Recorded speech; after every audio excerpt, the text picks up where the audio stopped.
Assalamualaikum warahmatullahi wabarakatuh. Waalaikumsalam warahmatullahi wabarakatuh.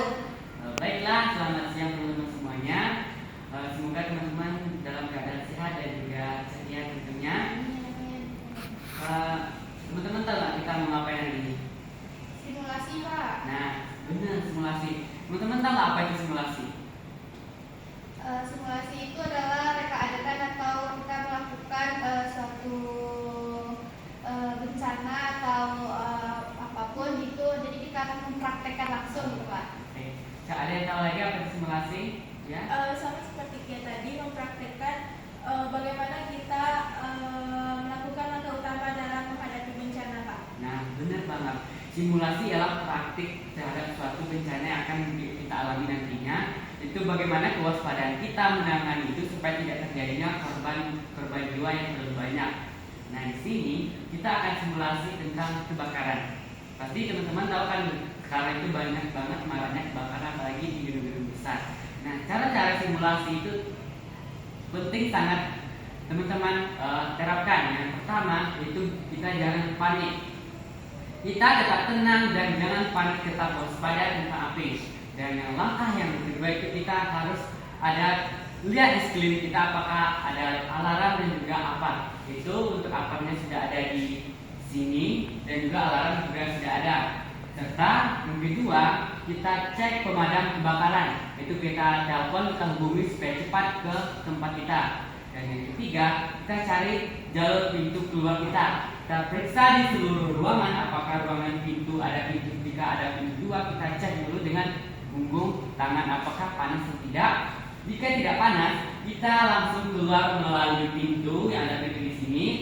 Dan untuk tahap selanjutnya kita mencari jalur evakuasi. Evakuasi itu kita cari jalur aman yang memungkinkan kita untuk lewat yang tidak ada api. Dengan cara mengecek itu kita rabah sekeliling apakah di dinding tembok itu panas atau tidak, dan juga kita rabah sampai kita ke titik kumpul. Jangan lepas dari rabahan karena saat kita berjalan siapa tahu api itu juga berjalan. Itu kita harus rabah, kita jangan berpencet, kita tetap satu kelompok untuk jalur keluar. Setelah kita di titik kumpul, kita periksa apakah teman-teman kita selamat semuanya atau ada yang tertinggal.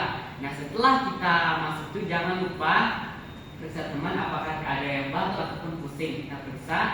Setelah di titik kumpul, kita selamatkan diri masing-masing. Nah, sampai di sana kita keluar dari gedung dan intinya jangan masuk lagi ke gedung yang sudah terbakar tadi. Oke, paham teman-teman semuanya? Nah, karena itu kita akan mempraktikkan bagaimana cara kita dalam memperagakan simulasi kebakaran ini.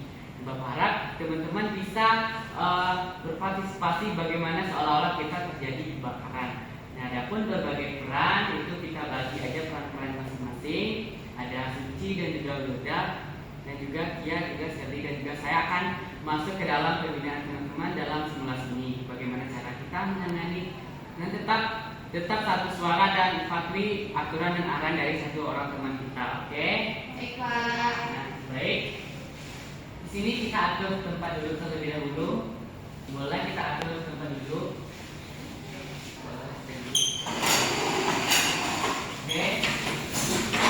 Kita bayangkan itu kita sedang belajar di ruang kelas. Kita berada di gedung sempit di ruangan kelas. Kita sedang belajar di lantai 1. Baik, oke, teman-teman paham? Oke, kita bayangkan saya sedang mengajar teman-teman di depan dan tiba-tiba ada suatu bau yang akan tercium nantinya. Oke, kita mulai. Bau apa nih, Pak? Nah, Ada bau kebakaran.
kita tadi sudah melakukan apa?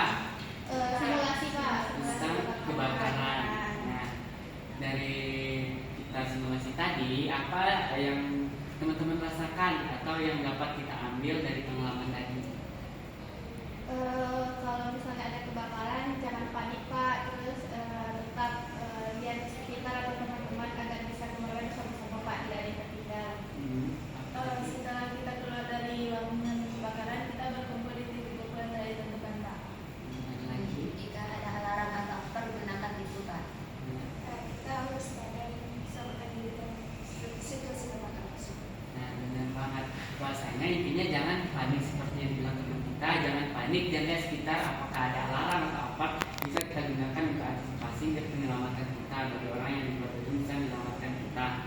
Dan itu yang kedua itu kita periksa apakah di mana pintu keluar yang ada dan jangan lupa periksa itu dengan punggung tangan tadi supaya di tangan kita tidak terbakar dengan panasnya hawa panas dinding. Terus kita cari jalur yang aman. Kita jangan lupa setelah kita keluar jangan lupa tutup lagi pintu supaya api tidak menyebar luas. Nah kita jalan sampai menuju ke jalan ke titik kumpul. Nah itu kita periksa teman apakah ada yang tertinggal atau tidak. Nah jadi intinya teman-teman jangan panik dalam situasi itu bahwasanya ya setiap orang pastinya ada yang kecemasan dalam kebakaran.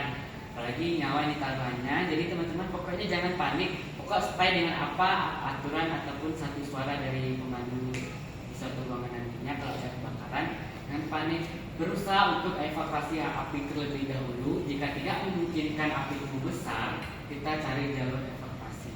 Oke, teman-teman paham? Paham. Oke, baik. Saya harap teman-teman bisa paham bagaimana cara evakuasi waspada terhadap bencana api nantinya. Dan teman-teman bisa tidak mengantisipasikan korban jiwa yang akan terjadi. Oke, baik. Terima kasih. Assalamualaikum warahmatullahi wabarakatuh. Waalaikumsalam warahmatullahi